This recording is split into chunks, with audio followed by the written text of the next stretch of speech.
Hi. Physical change അഥവാ ഭൗതിക മാറ്റം, കെമിക്കൽ ചേഞ്ച് അഥവാ രാസമാറ്റം, ഇവ എന്തെന്ന് വിശദീകരിക്കുന്ന പരീക്ഷണങ്ങളാണ് അവതരിപ്പിക്കുന്നത്. ഇതിനാവശ്യമായ സാമഗ്രികൾ: വിനാഗിരി, അപ്പസോഡ, ബലൂൺ, സ്പിരിറ്റ് ലാമ്പ്, പഞ്ചസാര, മെഴുക്, തണുത്തുറഞ്ഞ വെളിച്ചെണ്ണ എന്നിവയാണ്. നമുക്ക് ഈ സ്പിരിറ്റ് ലാമ്പ് കത്തിച്ച് ഈ പഞ്ചസാരയെ ചൂടാക്കി നോക്കാം.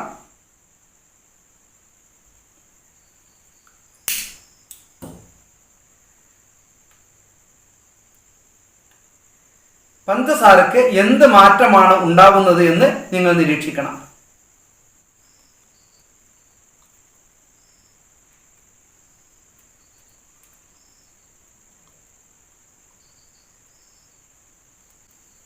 നോക്കൂ, പഞ്ചസാര ഉരുകാൻ തുടങ്ങി.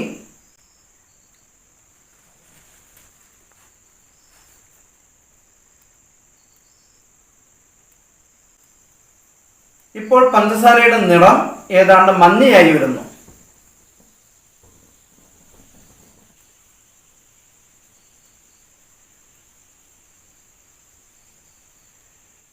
നോക്കൂ, ഇപ്പോൾ ലഭിച്ച ഉൽപ്പന്നം പഞ്ചസാരയല്ല, ഒരു പുതിയ ഉൽപ്പന്നമാണ്.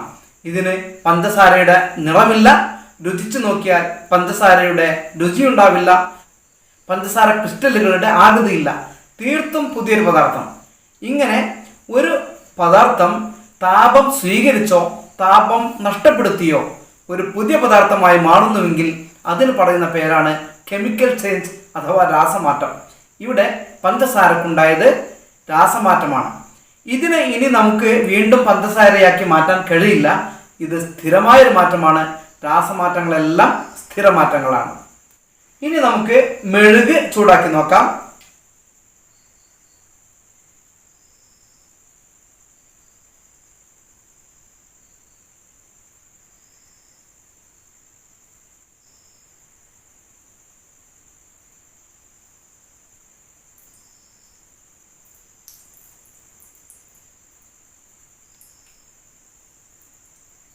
നോക്കൂ, മെഴുക് ഉരുകി മെഴുകിൻ്റെ ദ്രവം ആയി മാറിയിരിക്കുന്നു.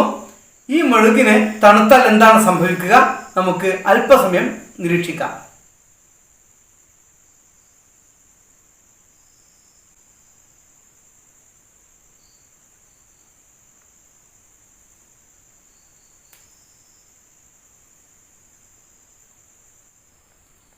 ഉരുകിയ മെഴുക് വീണ്ടും തണുത്തുടഞ്ഞ് മെഴുക് കട്ടയായി മാറുന്നു. എന്താണ് ഇതിനർത്ഥം? മെഴുകുരുകുമ്പോൾ പുതിയ പദാർത്ഥം ഉണ്ടാകുന്നില്ല.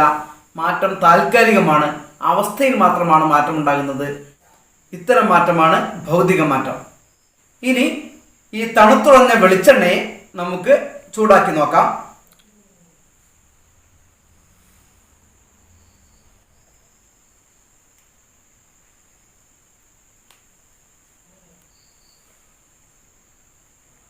ഇതാ, വെളിച്ചെണ്ണ വീണ്ടും ഉരുകി ദ്രാവകാവസ്ഥയിലേക്ക് മാറിയിരിക്കുന്നു. അപ്പോൾ വെളിച്ചെണ്ണ തണുത്തുടഞ്ഞാൽ അതിന് വീണ്ടും നമുക്ക് ദ്രാവകാവസ്ഥയിലുള്ള വെളിച്ചെണ്ണയാക്കി മാറ്റാം. വെളിച്ചെണ്ണ കട്ടിയാകുന്നത്, കട്ടിയായ വെളിച്ചെണ്ണ ഉരുകുന്നത് ഒക്കെ താപത്തെ അടിസ്ഥാനമാക്കിയാണ്. താപം നഷ്ടപ്പെടുമ്പോൾ അത് തണുത്തുടയുന്നു. താപം നൽകുമ്പോൾ ഉരുകി വീണ്ടും വെളിച്ചെണ്ണയാകുന്നു. ഈ മാറ്റവും താൽക്കാലിക മാറ്റമാണ്, അവസ്ഥാമാറ്റമാണ്. അതുകൊണ്ട് ഇതും ഭൗതിക മാറ്റമാണ്. ഇനി നമുക്ക് ഒരു പരീക്ഷണം കൂടി ചെയ്യാം. ഇത് അപ്പസോഡയാണ്. ഞാൻ ഈ ബലൂണിനുള്ളിലേക്ക് അല്പം അപ്പസോഡ നിറക്കുകയാണ്.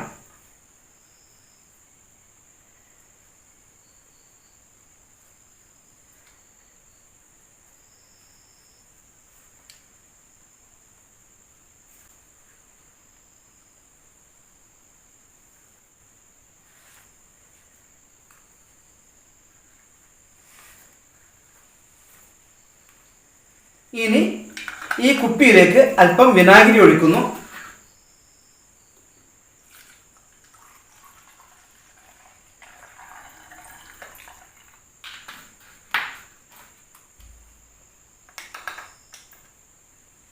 ഇനി ഈ ബലൂണിനെ ഈ ടിലോ കുപ്പിയുടെ മുകളിൽ ഉറപ്പിക്കുകയാണ്.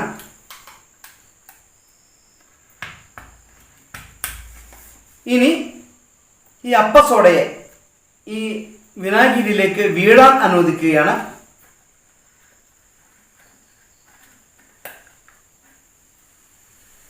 നോക്കൂ, ബലൂൺ വീഴ്ത്തു വന്നു. എന്തായിരിക്കും കാരണം? ഏതോ ഒരു വാതകം ഉണ്ടാകുന്നു. ആ വാതകമാണ് ബലൂണിനെ വീർപ്പിച്ചത്.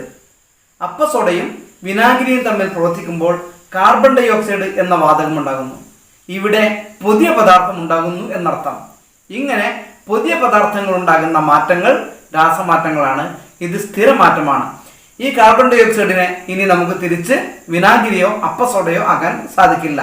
പുതിയ പദാർത്ഥം ഉണ്ടാകുന്ന സ്ഥിരമായ ഇത്തരം മാറ്റങ്ങളാണ് രാസമാറ്റങ്ങൾ.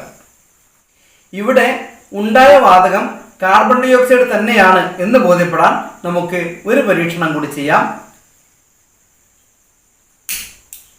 തീ കെടുത്തുന്ന വാതകമാണല്ലോ കാർബൺ ഡൈ ഓക്സൈഡ്. നമുക്ക് ഈ ബലൂണിലെ വായുവിനെ അതിൻ്റെ നേരെ പ്രവഹിപ്പിക്കാം. നോക്കൂ, ഇവിടെ സ്പിരിറ്റ് ലാമ്പ് അണഞ്ഞു പോയി. ഇതിൽ നിന്നും ഉണ്ടായത് കാർബൺ ഡൈ ഓക്സൈഡ് ആണ് എന്ന് മനസ്സിലാക്കാം.